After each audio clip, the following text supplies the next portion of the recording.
오늘 강의의 주제는 프랭크푸르트 스쿨의 비판 이론, 크리티컬 티어리와 비판주의 교육 철학입니다. 그래서 우선 프랭크푸르트 스쿨의 비판 이론에 대해서 공부를 하고 그중에 한 사람인 에릭 프로미슨 Escape from Freedom이라는 책에 대해서 간단히 소개를 하고 그리고 비판주의 교육 이론이 등장하는 배경에 대해서 설명을 하겠습니다. 비판 이론, The Critical Theory 하면 이제 그건 대명사고 보통 명사로서는 이제 Critical Theories라고 얘기를 하는데 그 기원이 프랭크푸르트 스쿨에서 어 발 나온 비판 이론이기 때문에 그거는 이제 대명사로 해서 The Critical Theory라고 부르는 것이 프랭크푸르트 스쿨에서 나온 비판 이론입니다. 근데 그것을 기원으로 해서 많은 다양한 비판 이론들이 나와서 70 년대 이후에 사회과학, 인문과학 전반에 걸쳐서 그리고 교육학에서도 나타나게 됩니다. 그래서 프랭크푸르트 스쿨의 비판 이론을 먼저 공부를 좀 하면은 1920 년대, 30 년대, 40 대 이런 데 독일에서 발전을 해서 유럽으로 퍼져서 그다음에 1950 대, 60 년대에 미국으로 퍼진 이론입니다. 그 프랭크 스쿨은 어 독일에 있는 프랭크푸르트 대학 유니버시티 오브 프랭크푸르트의 그 소셜 스터디스 소셜 사이언시스 사회과학 리서치 센터가 있었는데 거기에 있는 학자들이 발전시킨 그런 이론입니다. 그래서 1920 년, 23 년인가 24 년인가 이 리서치 센터가 설립이 됐고 그때부터 한 60 년대까지 지속적으로 이론을 개발하면서 그게 영향을 미치게 돼서 그거를 특별히 이제 더 크리티컬 티어리라고 부르게 되는데 그게 특별하게 접근 방법은 이 마크시즘하고 사이콜로지 심리학을 결합시켰다는 점이 여기에 굉장히 특징이 되면서 거기서 공헌을 하게 되는 겁니다. 그래서 1930 년에 이제 독일에서 히틀러가 권력을 늘려가면서 나치즘이 일어나기 시작되고 그렇게 되면서 이 프랭크푸르트 스쿨의 학자들에게 있어서 핵심적인 문제는 왜 독일인들이 문화와 역사, 철학을 에 좋은 정통을 가진 독일에서 독일인들이 나치즘을 지지하는가. 그리고 왜 유럽에서 혁명의 가능성은 없어지고 혁명은커녕 이런 나치즘 같은 것이 등장하게 되는가 하는 문제를 다루고 해결해야 되는 그런 문제였습니다. 그거는 이제 이탈리아의 유명한 마르크시스트 학자죠. 그람시가 또 같은 문제를 고민했었어요. 이탈리아에서 왜 그런 패시즘이 나타나게 되는가 하는 거를 설명을 했었는데 그람시는 이제 해제음악이라는 개념을 통해서 왜 유럽에서 혁명이 일어나지 않고 이런 권위주의 정치 세력들이 운동들이 나오게 됐는가 하는 거를 설명을 했습니다. 네. 프랭크푸르트 스쿨은 이제 대중문화에 초점을 맞추게 돼요. 매스 컬처, 매스 미디어 이런 연구에 집중을 하면서 이 문제를 설명하려고 했어요.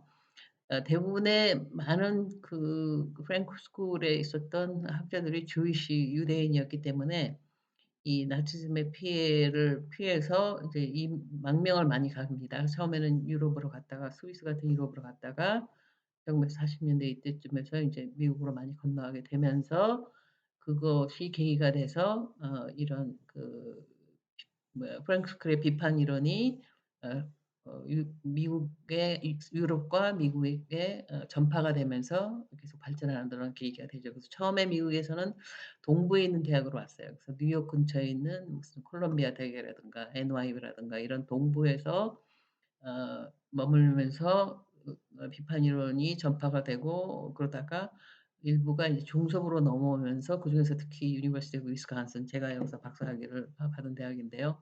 그래서 그 대학이 그 비판 이론이 굉장히 강한 이유가 그 일부가 중섭으로 넘어오면 위스콘신 대학으로 와서 비판적 이론을 전파를 하고 그게 계승 발전이 되고 그리고 일부는 서부로 가서 예를 들면 유씨 버클리 마르큐세 같은 사람이었던 걸로 기억하는데 버클리로 가서 이런 비판 이론을 계승하고 발전시키게 됩니다. 그래서 이 사람들이 대중문화의 mass culture하고 거기에 따른 대중 심리에 대한 연구를 매스미디어에 대한 연구를 많이 했는데 이 컬처가 원래는 근데 오기 전에는 엘리트들이 점유했던 컬처예요. 일반 민중 대중들은 컬처라는 게 없어요. 그래 가지고 귀족들이나 왕족들이나 이런 사람들이 예술가들을 후원하고 그래서 뭐 공정에 초대를 해서 음악을 연주를 한다든가 뭐 예술을 한다든가 뭐 이런 식으로 엘리트만이 소유하는 것이 컬처였는데 그렇지 않고 일반 대중들한테서도 컬처가 있다. 그리고 컬처를 만들어낼 수 있다라고 해서 이 개념이 popular culture이라는 개념이 그런 점에서 상당히 진보적이고 민주화된 그런 개념이 되겠습니다. 그래서 그게 나왔는데 그게 매스 미디어라는 그러니까 뭐 TV나 라디오라든가 이런 매스 미디어가 나타나게 되고 보편화되면서부터 이게 성격이 바뀌어서 이제 매스 컬처로 바뀌게 되면서 이게 엄청난 영향력을 갖게 된다라고 많은 사람들이 생각했고 특히 프랭크 루스는 그래서 그 사람 그게 대중의 심리, 대중의 인식 뭐 가치관, 세계관, 아이디올로지 이런 거를 조종하는 역할을 매스 컬처리 하게 된다 그래서 여기에 대한 연구를 많이 하게 됩니다.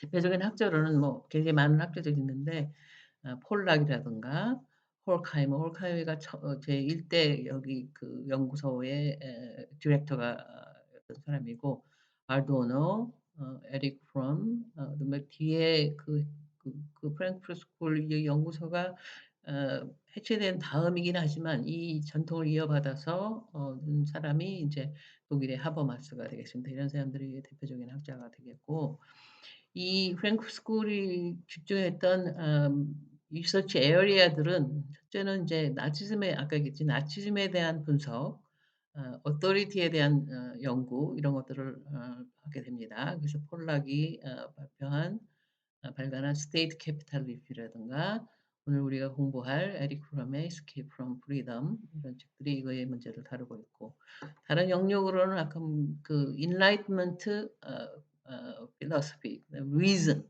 이성 근대에 있어서 이성 이런 거에 대한 비판이 굉장히 많아서 호르카이머가 아도나가 같이 쓴 Dialectics of the Enlightenment라든가 호르카이머가 쓴 Eclipse of Reason, 아도나가 쓴 Negative Dialectics 이런 책들이 이 enlightenment와 reason의 문제점, 듀얼리즘의 문제점 이런 것들을 다루고 있습니다. 그다음에 인제 instrumental reason, mass culture 이런 거에 대한 비판도 많이 있었는데 대표적인 일부는 마르큐스가 쓴 One Dimensional Man이라는 책이 이 매스 컬처가 매스 미디어가 어떻게 인간을 1차원적으로 만들면서 물질을 추구하는 뭐 이런 거로 산다는 그런 아주 유명한 책입니다. 그래서 이제 우리가 공부할 에릭 프롬의 Escape from Freedom은 1941 년에 출간된 자유로부터의 도피라고 한국에서는 뭐 번역이 돼 있더라고요. 이 책이 뭐 가장 뭐 대표적이고 가장 뭐 위대하고 훌륭해서 이 책을 고른 게 아니라 프랭크 스쿨이 굉장히 다양하고 어렵고 복잡해요. 그래서 그중에 그냥 그런 대로 좀 쉬운 나름대로 쉬우면서도 아주 중요한 주제를 가지고 있고 유명하고 이런 책이라서 그냥 이거 하나를 골라서 뭐 공부를 해 보는 걸로 해야지 그렇지 않으면 이 프랭크 스쿨에 대해서는 얘기를 하자면 뭐 너무 복잡하기 때문에 끝이 없어요. 그래서 이거의 저자인 에릭 프롬은 1980년 살았고 뭐 사회학자고 사회심리학자고 심리학자고 뭐 철학자고 그렇게 볼 수 있고 1934 년에 미국으로 망명을 해서 여러 대학에서 가르치다가 1949 년에는 멕시코로 옮기게 된 이주를 하게 됐고 여러 대학에서 많이 가르쳤어요. 그래서 콜롬비아 대학 주로 이제 뉴욕 쪽으로 많이 했는데 뉴 스쿨 오브 소셜 리서치 이것도 뉴욕에 있는 아주 유명한 그 진보주의 학파에 속하는 그런 대학입니다. 미시간 대학, 미시간 스테이트 유니버시티 그다음에 NY 뉴욕 유니버시티 이것도 뉴욕에 있죠. 뉴욕시티에 있죠. 이런 대학에서 가르쳤고 멕시코에서는 그러니까 가장 유명한 대학이 이제 우남이라 그래서 내셔널 오토노머스 유니버시티 오브 멕시코가 있는데 거기서 티칭을 하다가 거기서 은퇴를 하고 그중에도 뭐 좀 미국에서도 많은 대학 왔다 갔다 하면서 많이 가르쳤어요. 그러다가 은퇴를 하고 나서는 스위스에 이사를 가서 거기서 죽습니다. 거기서 죽을 때까지 거기서 살게 됩니다. 그래서 우리가 오늘 좀 공부할 책은 Escape from Freedom. 이거는 인제 중세에서 군대로 넘어가게 되면서 인제 프리덤이 생기게 되는데 거기에 따른 문제 이런 거를 다루고 있는 책입니다. 그래서 중세의 사회는 명확한 신분 관계가 정립됐던 계급 사회예요. 그래서 자기가 어떤 계급에 속하고 그리고 교회와 신이 지배했던 시기이기 때문에 어 자유롭지는 않아요. 자기의 신분으로부터 에 종속되고 그리고 신과 교회에 종속되기 속되기 때문에 자유롭지는 않지만 대신 안정적이죠. 그리고 정체성은 확실하죠. 자기가 어디에 속하고 이런 그런 것들은 그리고 어디에서 진리를 추구해야 되고 이런 것들은 정확하기 때문에 굉장히 안정적이고 확실한 정체성을 가지고 있던 그런 사회였는데 그게 이제 근대의 자본주의로 변하게 되면서 이런 신분 계급이 파괴가 되고 그리고 교회와 신의 구속으로부터 해방이 되면서 자유라는 것을 얻게 됩니다. 이제 자유가 이제 프리덤이 되는 거죠. 그래서 자유하면 굉장히 긍정적인 면도 있지만 이게 여러 가지 심리적인 부담과 부정적인 요소가 있다고 이 사람은 주장을 하는 거예요. 그래서 일단은 그 집단과 교회와 지역과 자기 계급에 속했던 그런 소속감이 없어지면서 고립된 개인이 되는 겁니다. 그래서 고독감, 고립감, 소외감 이런 것들을 경험하게 되면서 그리고 바깥 세상에 이제는 정해진 신분, 계급이나 이런 게 없기 때문에 바깥 세상에 나가서 자기가 경쟁해서 알아서 살아남아야 되기 때문에 거기서 따르는 특히 뭐 상류층은 아니겠지만 그 하류 중산 계층 뭐 이런 계층에서는 상당한 불안과 해이와 이런 것들이 생기게 되는 거죠.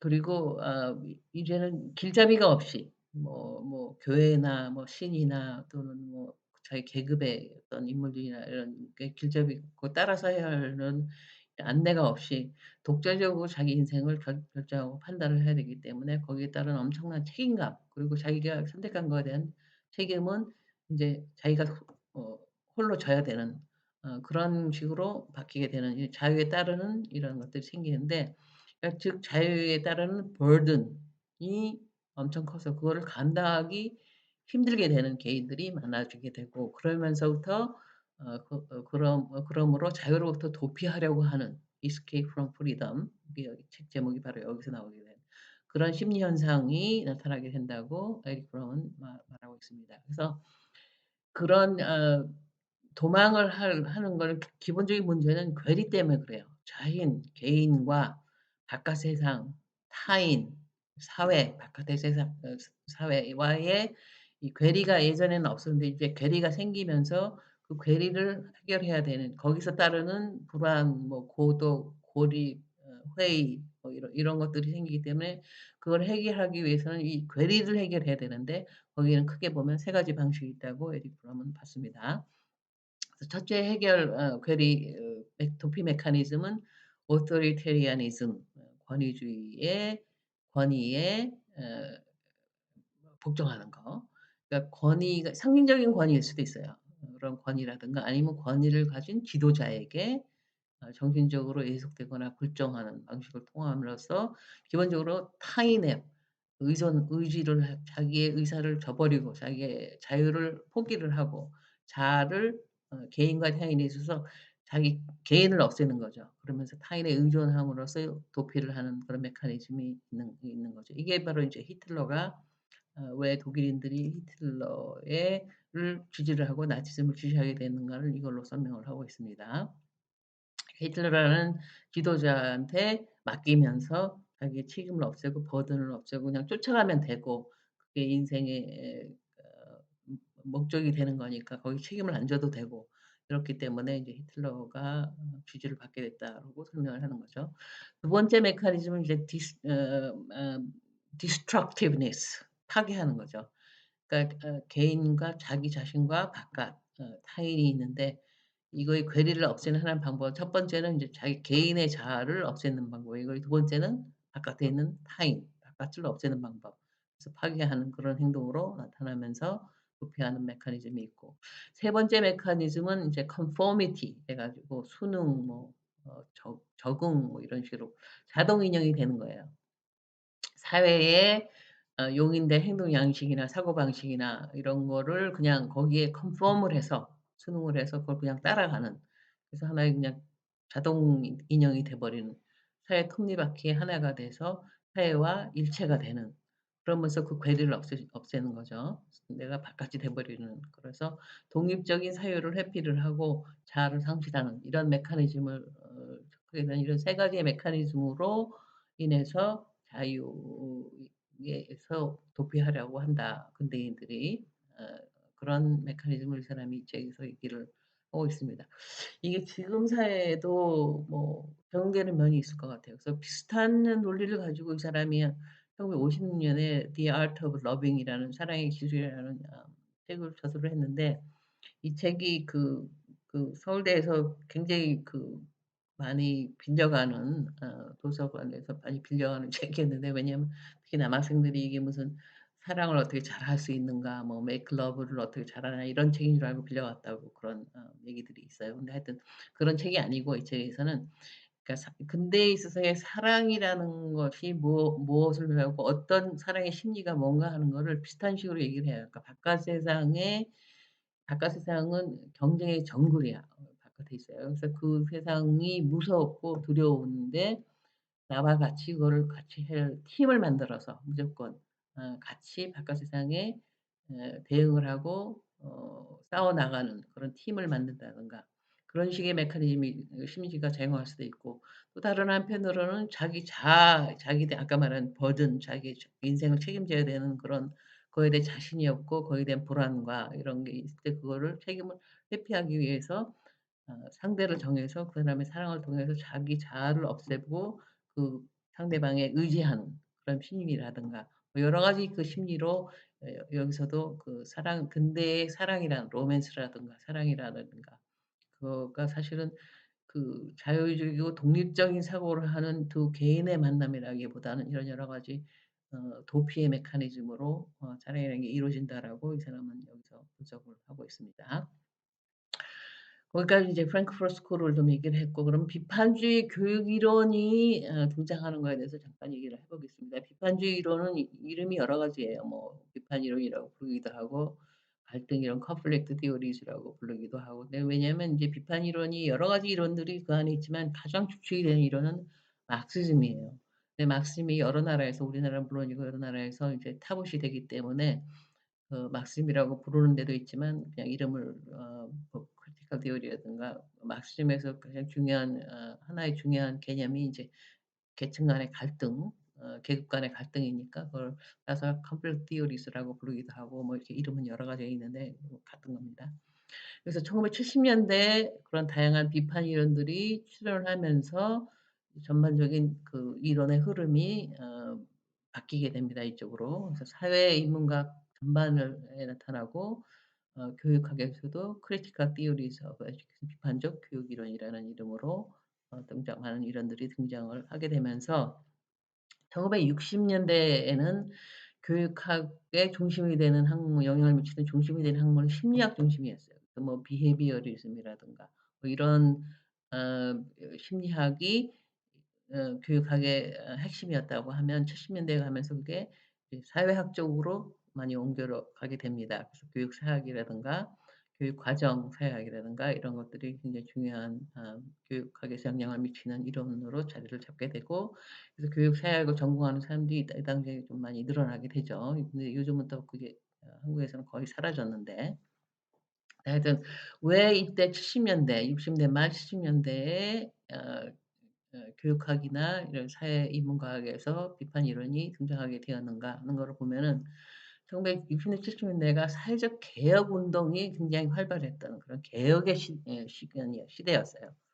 그 인제 시작은 1968 년에 파리의 봄이라고 불리는, 파리에서 일어난 5 월달에 일어난 파리 스프링이라고 부르는데, 그거로부터 계기가 돼서 굉장히 많은 여러 가지 사회 개혁,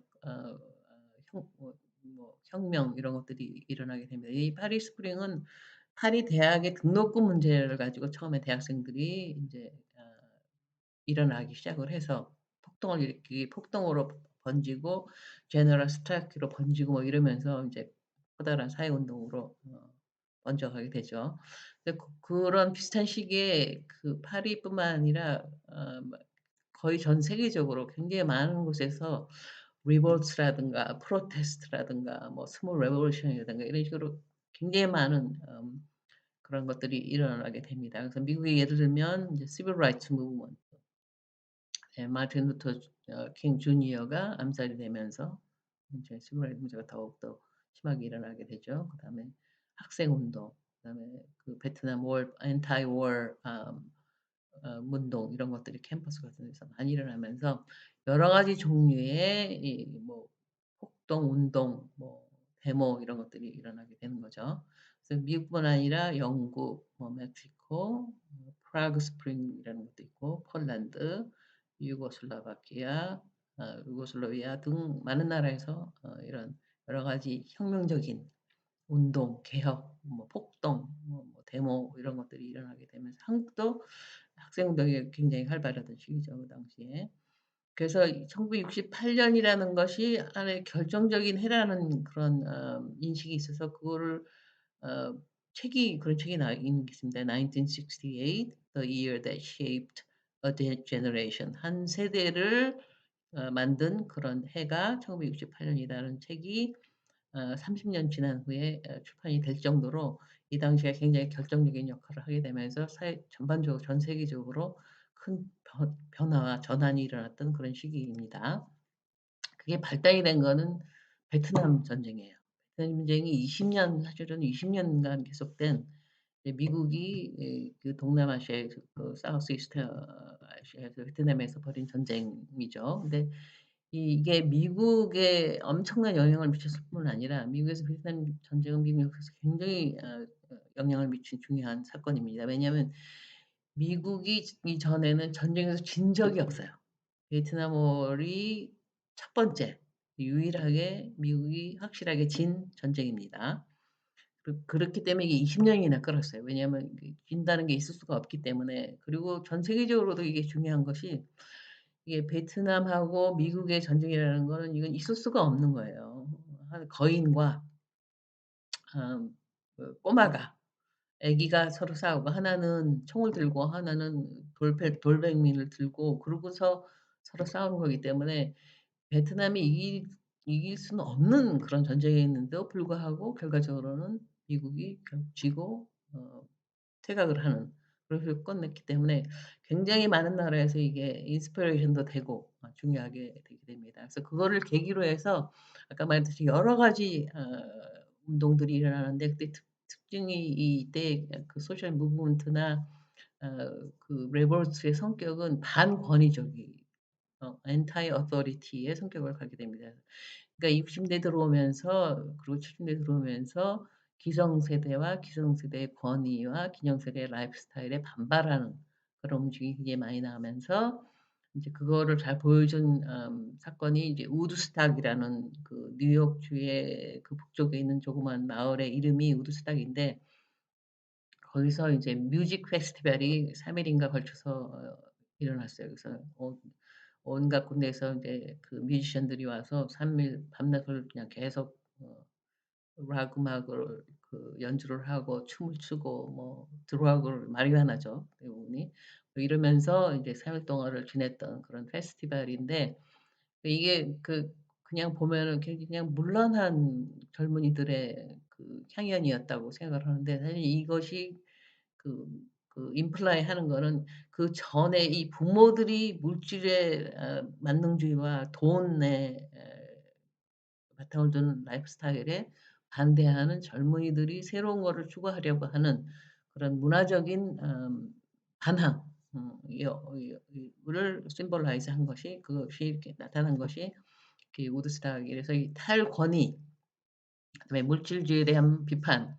그래서 그 당시에 유명했던 구호가 "All power to imagination" 이었어요. 그러니까 왜냐하면 그전에 기성세대와 부모 세대 그 사회를 지배했던 건 all power to dollars, money였잖아요. 그러니까 그거가 아니고 다른 식의 삶, 다른 식의 라이프 스타일을 추구했던 그 젊은 세대의 어 희망, 뭐 소망, 바람 이런 것들을 보시면 돼요. 그거를 잘 압축적으로 표현하고 했던 것이 인제 잔 레논이 부른 Imagine이라는 노래가 1971 년에 나오는데 잔 레논은 인제 그 비틀즈의 리드 싱어였죠.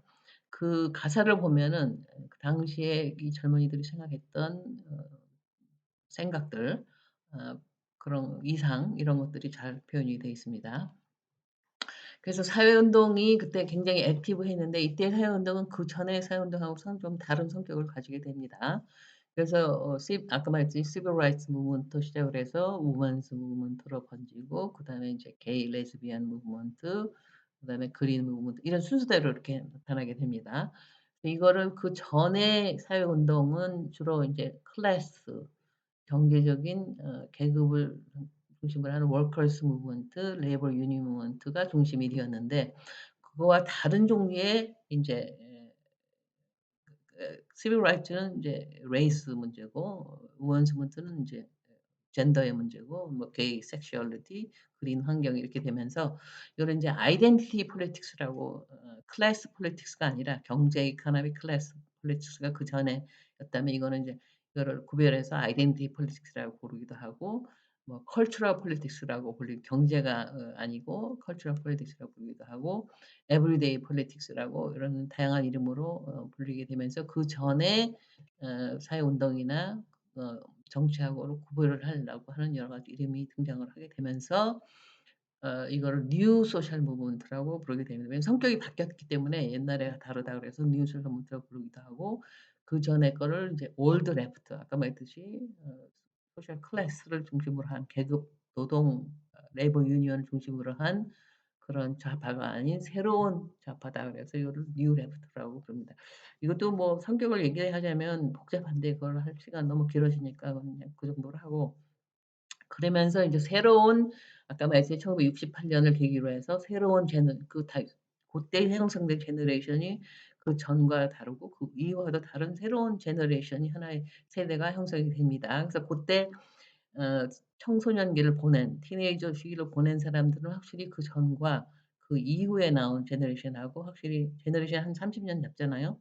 하고 다른 성격을 라이프 스타일이나 뭐 세계관이나 가치관이나 관심사나 이런 게 확실히 좀 다른 게 확실히 느껴져요. 그 하나의 예가 들자면 스티브 잡스 여러분이 잘 아는 한국에서도 이 자서전이 베스트셀러가 됐다고 하는데 이 사람 자서전이 이렇게 엄청나게 그 베스트셀러가 한국에서 된 이유가 이 사람이 굉장히 extraordinary하고 뭐 특별한 사람이라고 생각을 하는 사람도 있을 수 있는데 사실은 이 새로운 제너레이션 이 제너레이션 세대를 굉장히 잘 대표하는 그런 라이프 스타일을 살았기 때문에 굉장히 여기서는 우리나라에서는 무슨 메디테이션에도 관심이 있고 여러 가지로 뭐 청바지 입고 뭐 이러면서 반권위적이고 이런 것들이 굉장히 extraordinary하다고 생각할 수 있지만 이 제너레이션에서는 굉장히 대표적인 그런 인물이 될 수가 있는 그 뉴 제너레이션 이 제너레이션을 대표하는 하나의 인물이라고 볼 수가 있겠습니다. 그래서 이론의 변화가 이런 사회 개혁 분위기에 따라서 여러 가지 critical theories 비판 이론이 대두가 되면서 그리고 그때 또 공교육의 학교제에 대한 비판이 많이 일어났던 시기예요. 1960 년대 후반부터 70 년대 초에 여러 가지 보고서들이 지난 한 100 년간이나 뭐 짧게는 50 년간을 지배해 왔던 국가 주도의 공교육 학교 제도의 문제점들을 지적하는 그런 보고서들이 나오게 됩니다. 그래서 68 년에 The World Educational Crisis라는 보고서 나오고 유네스코에서 Learning to Be라는 보고서가 나오면서 공교육 제도의 문제점을 지적을 합니다.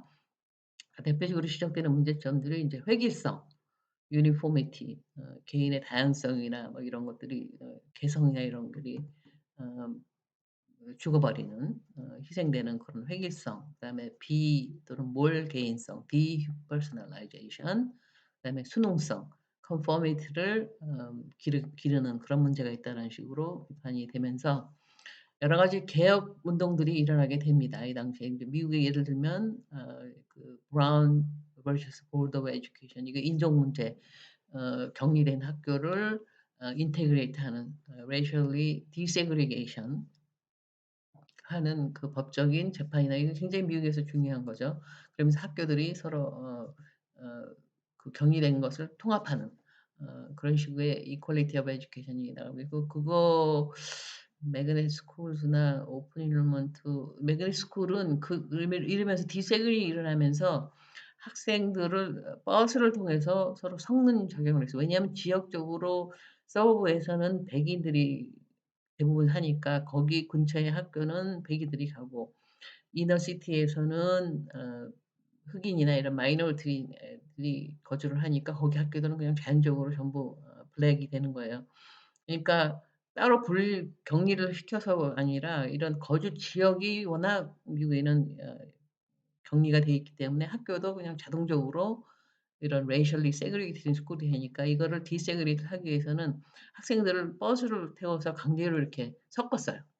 그러면서 인제 그 보스턴 같은 데서 인제 그걸 반대하는 폭동이 일어나는 거야. 그 백인의 부모들이 자기네가 세금을 내는 좋은 학교가 바로 코앞에 있는데 왜 내 애들을 버스를 태워 가지고 그 위험한 이너시티까지 데리고 가야 되느냐, 이러면서 폭동이 일어나면서 이 디세그리게이션의 문제가 많이 발생을 하게 되니까, 이렇게 강제로 하지 말고 매그네트인가 자석이 이게 그 철 종류를 이렇게 잡아 당기는 것처럼 스페셜한 학교들을 이너시티에 만들어서 뭐 예술을 전공한다든가 과학이 특별히 잘 돼 있는 학교라든가 이런 식의 특별한 학교들을 만들어서 강제적으로 오는 게 아니라 서버브에 있는 백인 학생들이 '어 저기 좋은 학교가 있네.' 그러면서 올 수 있도록 그렇게 만들자, 그렇게 한 아이디어가 이제 이름을 매그넷 스쿨이라는 형식으로 해서 자발적인 디세그레이션이 일어나게 하는 그런 운동도 있었고, 그다음에 대학에서는 확실히 블랙이나 뭐 어